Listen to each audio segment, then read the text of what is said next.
Convidar você para a leitura do texto. João 13, eu quero ler com vocês, e quero ler até o verso 5, e depois a gente vai para o verso 14. João 13.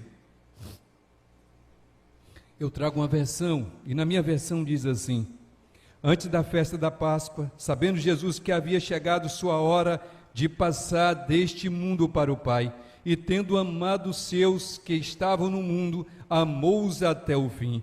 Enquanto jantavam, na sua versão diz ceavam, o diabo já havia posto no coração de Judas, filho de Simão Iscariotes, que traísse Jesus. Sabendo que o Pai lhe entregara tudo nas mãos, e que viera de Deus, para Deus estava voltando, Jesus levantou-se da mesa, tirou o manto, e pegando uma toalha, colocou-a em volta da cintura. E em seguida colocou água em uma bacia e começou a lavar os pés dos discípulos e a enxugá-los com a toalha que trazia em volta da cintura. Agora o verso 14 do mesmo capítulo diz assim: Se eu, Senhor e Mestre, lavei os pés, também deveis lavar os pés uns dos outros, pois eu vos dei o exemplo para que façais também o mesmo. Em verdade vos digo, o escravo não é maior do que o seu senhor, nem o mensageiro é maior do que aquele que o enviou. Se de fato sabeis essas coisas, sereis bem-aventurados se as praticardes. As exigências do serviço, ou para o serviço. Senhor Deus, nosso Pai querido, nosso eterno Deus, Pai querido, que esta palavra, Senhor, que a Tua palavra possa, Senhor, falar a nós, de maneira clara, de maneira insofismável, de maneira, Senhor, que nós possamos entender, compreender e colocá-la em prática. É no nome de Jesus, Pai, que nós oramos. Amém e amém. Nesses 109 anos desta igreja, servindo ao Senhor, eu quero parabenizá-los por esta data magnífica e singela, mas quero incentivá-los a cumprir as exigências do serviço. Interessante esse texto. Jesus estava ali na última Páscoa, instituindo a ceia naquele momento com seus discípulos, e era comum, era natural, em ajuntamentos solenes, era natural que quando o anfitrião estava em casa, ele tivesse então seus pés lavados. Interessante uma coisa, queridos, que nesse jantar, nessa ceia, nessa momento de celebração, neste momento de celebração, parece que faltou o escravo, parece que faltou aquela pessoa que iria fazer o serviço. E uma coisa interessante, em todos aqueles que são conhecedores, estudiosos, eles dizem o seguinte, que esse serviço era feito por um determinado tipo de escravo, não era por qualquer escravo. E nós sabemos que existem níveis, categorias de escravos, ou existiam categoria de escravos. Era aquele escravo que então não era o escravo da casa, era o escravo menor naquela escala hierárquica que fazia este serviço. Quando Jesus está ali com os discípulos, o texto diz que eles já estavam sentados. Todos naquele lugar começaram a questionar por quê, e o lugar era um lugar aprazível, cenáculo, era um lugar de reuniões, era um lugar de celebrações judaicas. Quem iria fazer o serviço de lavar? O judeu não comia a refeição sem que os pés fossem lavados. Com certeza cada discípulo começou a olhar um para o outro e dizer: isso não é tarefa para mim, Isso não é tarefa para mim. E caminhando na teologia coach dos nossos dias, isso vai ser então uma afronta àqueles discípulos. Não é tarefa para nós. De repente Jesus levanta no meio deles. E eu fico olhando a cena, pastor, do olhar dos discípulos para Jesus. Então Jesus levanta, pega então uma bacia, pega uma toalha, primeiro tira aquele casaco, coloca água naquela bacia e começa a lavar os pés dos discípulos. Alguns dizem que Jesus começou por Judas. Não há certeza disso, para que Judas sentisse o remorso daquilo que ele iria fazer posteriormente. Outros dizem que ele começa por Pedro, e Pedro rechaça: Senhor, não faça isso, o Senhor não fará isso comigo, isso é trabalho de alguém, de um escravo, não do Senhor, o Senhor é mestre. Aqui não importa a quem Jesus primeiro lavou os pés, mas por que Jesus fez aquilo? A razão principal pela qual Jesus fez aquele ato. Jesus sabia, meus irmãos, Jesus sabia do espírito competitivo daqueles homens. Poucos momentos dali, nós vamos encontrar aqueles homens discutindo entre si, uma contenda, diz o texto bíblico lá em Lucas 22, 24, houve uma contenda sobre qual deles parecia ser o maior. Ao lavar os pés, Jesus está ensinando a primeira exigência para servir: humildade. Humildade.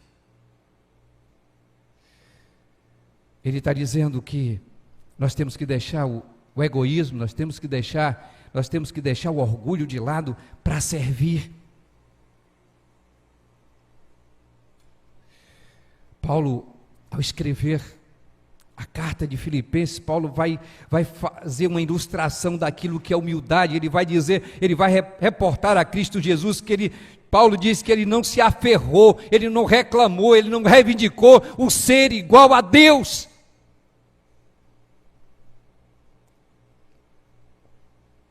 Os discípulos naquela noite precisavam daquela lição,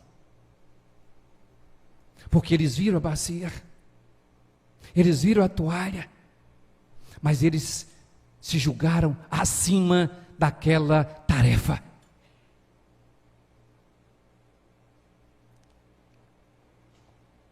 A igreja contemporânea,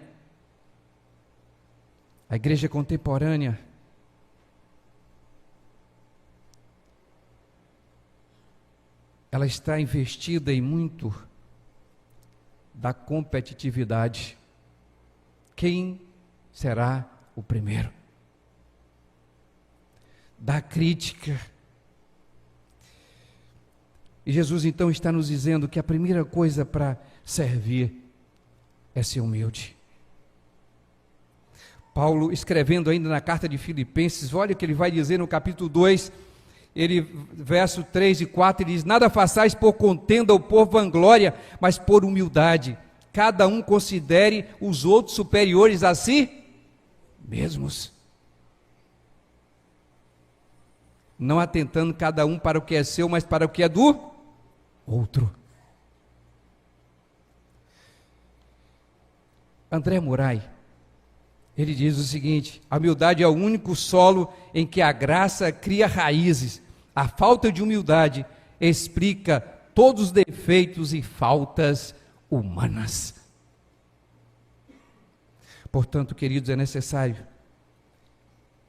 que tenhamos humildade para servir.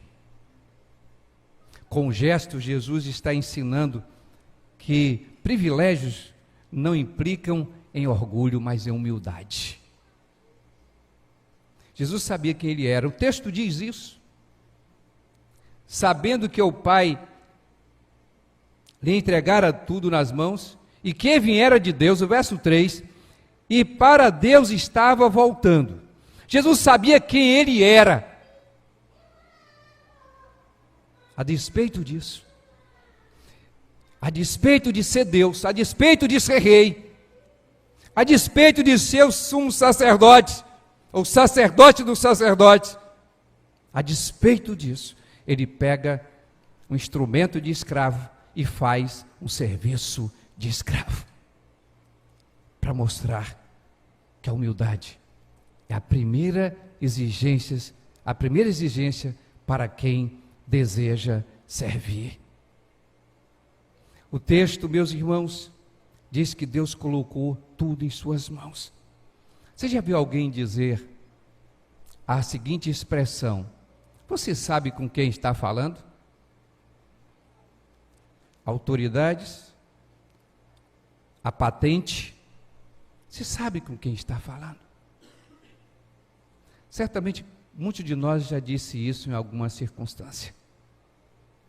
Seja um serviçal em algum lugar da vida, seja a um trabalhador da empresa, seja no serviço público. Você sabe com quem está falando. Ali Jesus estava tirando dele, tirando de sobre si para nos ensinar a verdadeira humildade. O texto diz, no verso 3, o Pai entregou tudo nas suas mãos. Imagine alguém que tem todo o poder, tem a chave do poder nas mãos. Tudo em suas mãos. Mas ele pega uma toalha e pega uma bacia. João 16:15 diz: tudo quanto o Pai tem é meu. Tudo quanto o Pai tem é meu. Veja a consciência de Jesus. Tudo quanto o Pai tem é meu. Sua humildade, diz Paulo, vinha da sua pobreza. Há um texto muito interessante em Coríntios 2, 2 Coríntios 9:8, que diz: pois vocês conhecem a graça de nosso Senhor Jesus Cristo, que sendo rico se fez pobre por amor de vocês, para que por meio de sua pobreza vocês tornassem ricos. Esvaziou-se a si mesmo, a despeito da sua posição, da sua patente. Há um provérbio malaio que diz o seguinte: quanto mais repleto de grãos o cacho de arroz, ele se curva. Você já viu isso?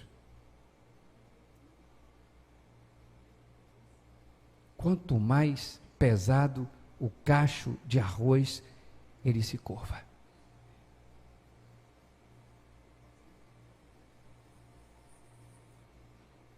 Eu conheci um homem, doutor em divindade, PhD, reitor do Seminário Teológico do Norte do Brasil. A cada manhã aquele homem, bem cedinho, aquele homem andava pelo campus do seminário. E várias as vezes, eu vi aquele homem catando o lixo que nós, na falta de educação, fazia sujar o campus do seminário. Não era trabalho para aquele homem.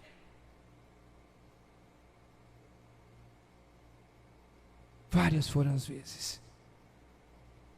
Portanto, quanto mais for o meu privilégio, o seu privilégio, nós não podemos aflorar nisso a falta de humildade.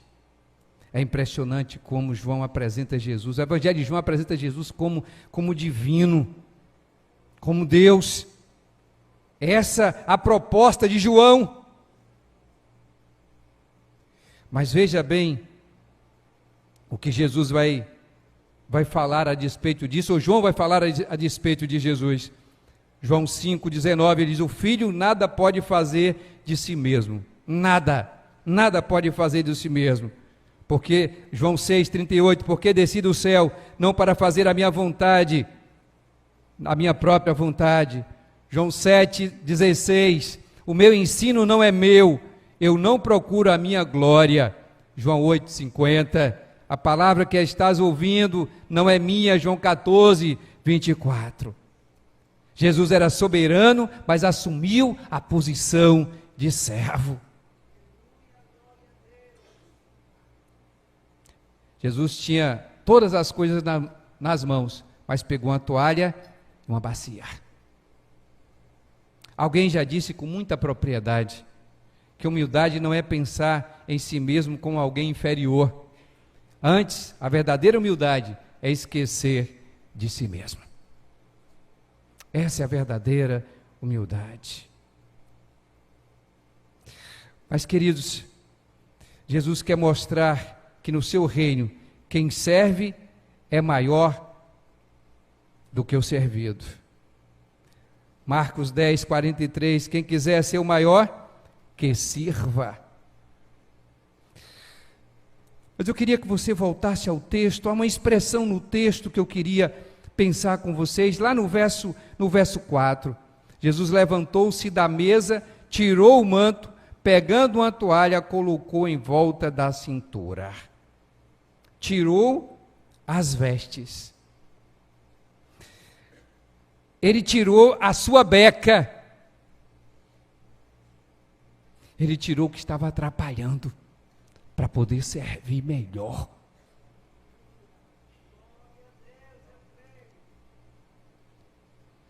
Você e eu precisamos tirar a beca do que atrapalha a gente servir a Deus. Tem algum pecado? Falar em pecado, em pleno terceiro milênio, é até perigoso.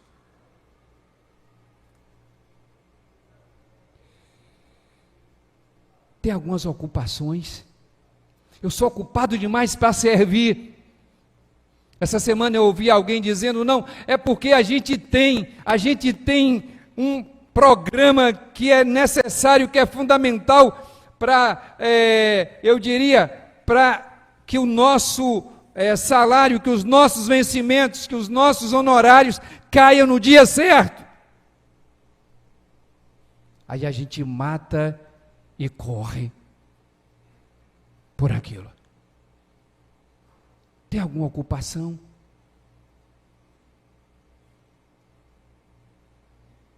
Que está impedindo? Eu conheci um homem empresário, talvez aqui tenha com certeza agora alguns empresários.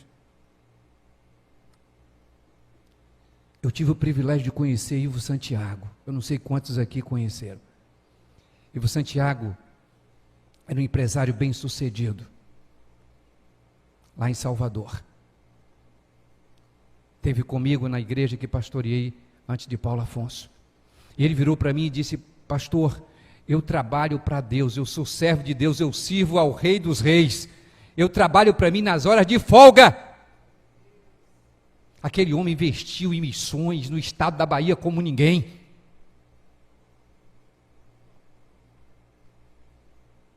Talvez as nossas ocupações não nos deixem servir a Deus e nós nos tornamos crentes vazios. É o bate e volta, queremos apenas ouvir, queremos apenas ser alimentados, mas nós não estamos servindo por causa das nossas ocupações, que são em demasias.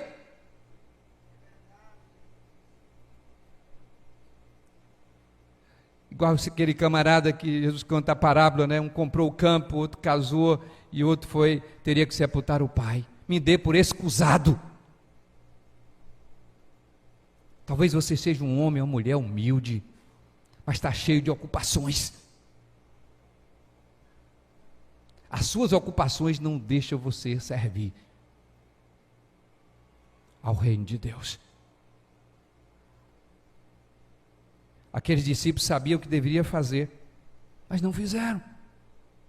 Jesus, ao partir, as últimas palavras, interessante que as pessoas quando vão partir, sempre usam aquela palavra de despedida, reúne a família, é muito tradicional isso na Bahia, reúne a família toda, pede a bênção.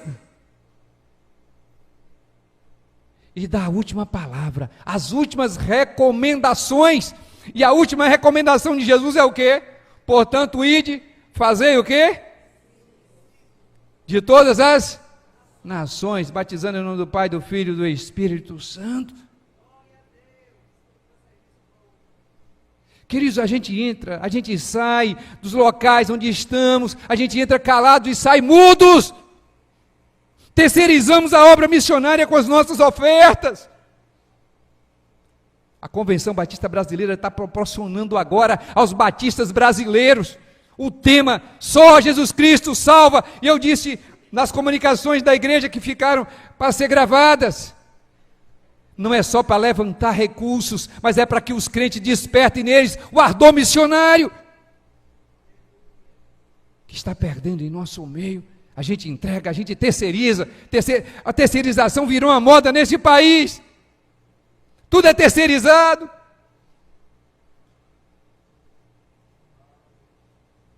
E a gente está terceirizando a obra de Deus para o pastor. Nada contra, mas tem igrejas que têm profissionais para todas as áreas. Me lembro de algo que aconteceu na nossa igreja um tempo atrás. Nós estávamos com um problema com gente para servir no departamento infantil e alguém disse: pastor, contrate alguém, contrate alguém, contrate alguém. A terceirização, não temos tempo. O que está acontecendo?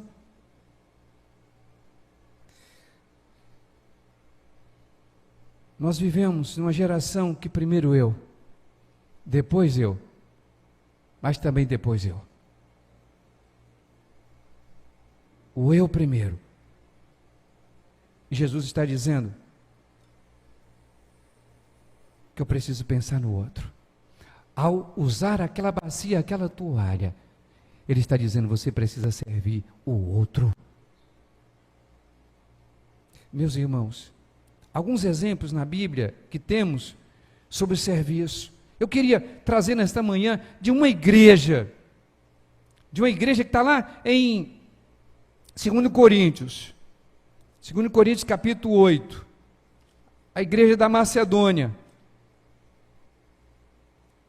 Paulo começa, se os irmãos quiserem ler o texto aí, podem ler. Paulo começa a fazer uma viagem na Europa, falando sobre os irmãos pobres, aquela igreja pobre de Jerusalém. Paulo começa a fazer uma coleta, e aqueles irmãos lá da Macedônia, eles rogam a Paulo, eles pedem a Paulo: por favor, deixe-nos contribuir. Aí tudo bem, mas você pode estar dizendo: pastor, mas é uma igreja generosa. É de fato, mas a condição daquela igreja, era uma condição de gente paupérrima.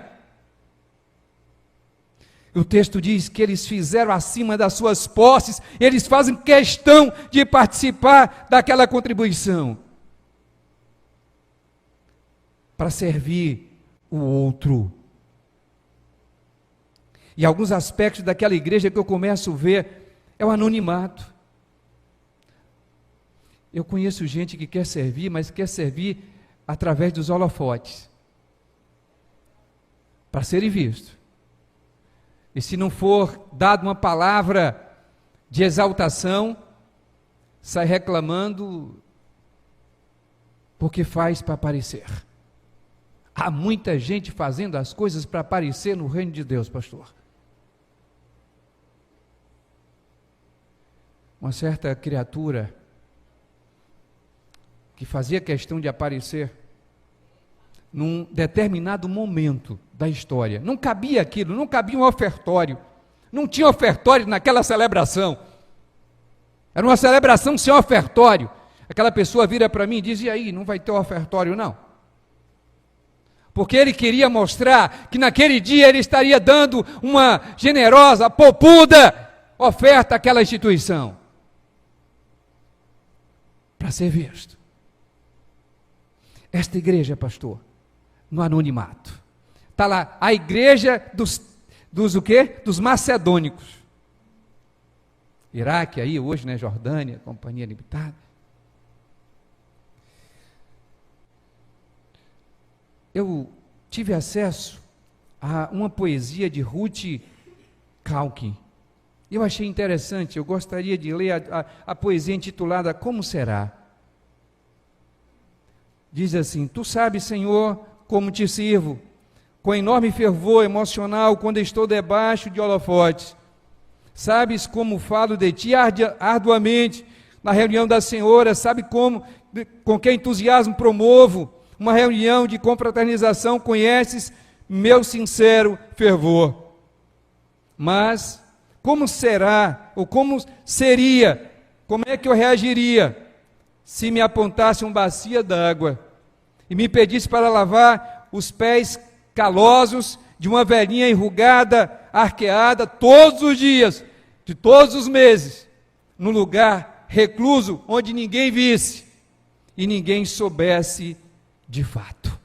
Como seria? Como eu serviria? Onde ninguém visse e ninguém soubesse. Como é que eu serviria? Aquela igreja servia no anonimato, mas aquela igreja, como eu disse, era uma igreja generosa, contribuiu acima das suas posses. E aqui contribuição, eu não estou olhando o lado apenas macroeconômico, mas a contribuição no sentido de ajudar alguém. Há quantas pessoas sozinhas, um gesto, um simples gesto, meus irmãos queridos, uma simples atitude nossa na fila de um banco, que hoje praticamente não tem fila. Como nós estamos prontos a servir? Mas aquela igreja também, além do anonimato, além da generosidade, era uma igreja de voluntários. Ninguém apelou, ninguém fez apelação para servir. Os discípulos estavam vendo a bacia, os discípulos estavam vendo ali a toalha, os discípulos estavam vendo os pés sujos de cada um deles, mas ninguém se tornou um voluntário. No mundo capitalista, onde o lucro está acima de qualquer coisa, nós queremos saber o que nós vamos ganhar. O que nós vamos ganhar com isso? O que eu ganho com isso? Interessante que aquele jovem rico perguntou a Jesus o que ele tinha que fazer para entrar no reino dos céus, ter a vida eterna. Vocês conhecem a historiazinha mais do que eu? Jesus vai dizer algo ali, responder aquele jovem, mas Jesus diz: olha, é difícil, mas para Deus é possível. Para Deus é possível. E Pedro pergunta: e nós que deixamos tudo? Aí eu criei a pergunta, aquela pergunta ela está subentendida, pastor. E nós que deixamos tudo, o que vamos ganhar? Jesus, já conhecendo o pensamento dele, diz o quê? 100 vezes mais nesta vida. 100 vezes mais. E eu quero dizer uma coisa aqui para você. Quando você serve o reino de Deus, você está sendo remunerado. Remunerada. Ninguém está sendo voluntário no reino de Deus, não. Deus está usando lá o seu escritório, Deus está usando o seu consultório, Deus está usando a sua empresa, Deus está usando a sua aposentadoria, Deus está usando a sua atividade como autônomo, para que você lá o sirva em espírito, em verdade. Mas é necessário que a gente ore para as necessidades. Há muitas necessidades. Se você olhar aqui, talvez não tenha nenhuma necessidade aqui no templo. Mas lá fora tem necessidade. Tinha uma igreja escrita ali, na saída. Você entra para adorar e sai para servir.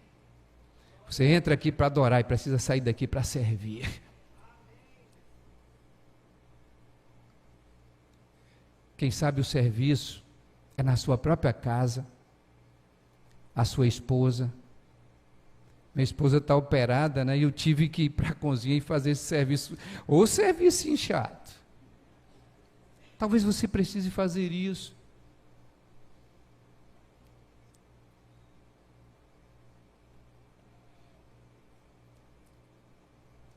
Meus irmãos, já estou concluindo, mas eu quero dizer uma coisa para você.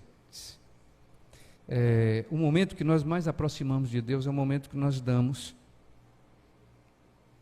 alguma coisa a alguém. Ao término da Segunda Guerra Mundial,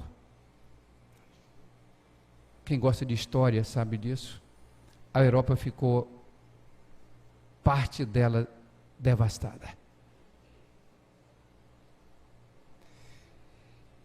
E os europeus começaram a recolher os cacos. Mas uma das coisas que mais ficou devastado na Europa foram crianças órfãos, sem teto,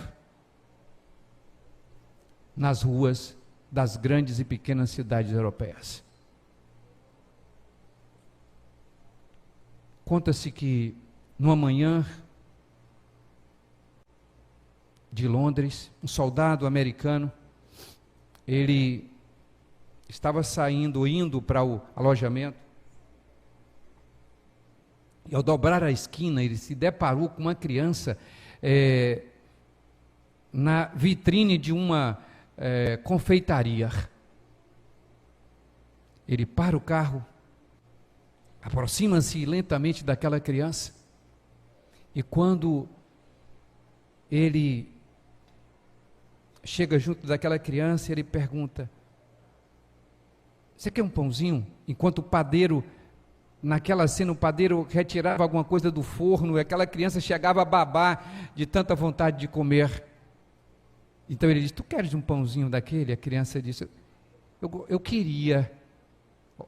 Olha o verbo que a criança usa. Eu queria, mas é impossível. Ele adentra aquela padaria, compra 10 pãezinhos, volta e entrega aquela criança. Aquela criança agradece, aquele homem sai, vai dando as costas, a criança o puxa pelo paletó. Ele olha para trás e a criança pergunta: o Senhor é Deus? O Senhor é Deus?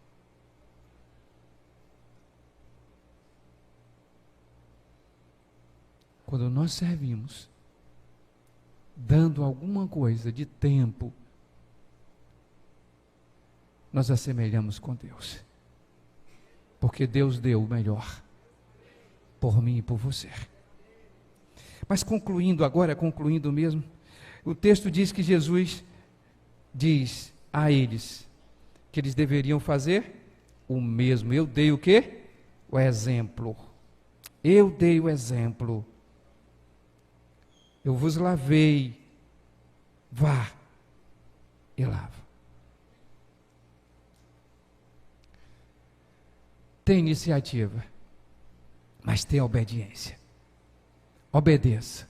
Não há nada que possa me impedir a servir, porque o meu mestre fez. Manda quem pode, obedece quem tem juízo. Minha esposa criou outra máxima: manda quem pode, obedece quem quer. Isso é dela, viu? Manda quem pode, obedece quem quer. A gente sabe de tudo isso, queridos. Eu não falei nenhuma novidade aqui. O problema é que nós estamos ouvindo, e ficamos no bate e volta, querendo ouvir, tipo os atenienses. Qual a palavra hoje? O que vai ter hoje? Qual a novidade de hoje? As nossas igrejas, pastor, estão assim. 80%, não sou eu que digo, mas 80% são de telespectadores. E eu recomendo a leitura deste livro a vocês.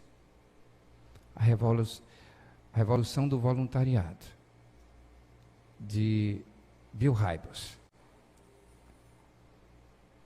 Certamente você já leu. E ele fala sobre isso. Telespectadores.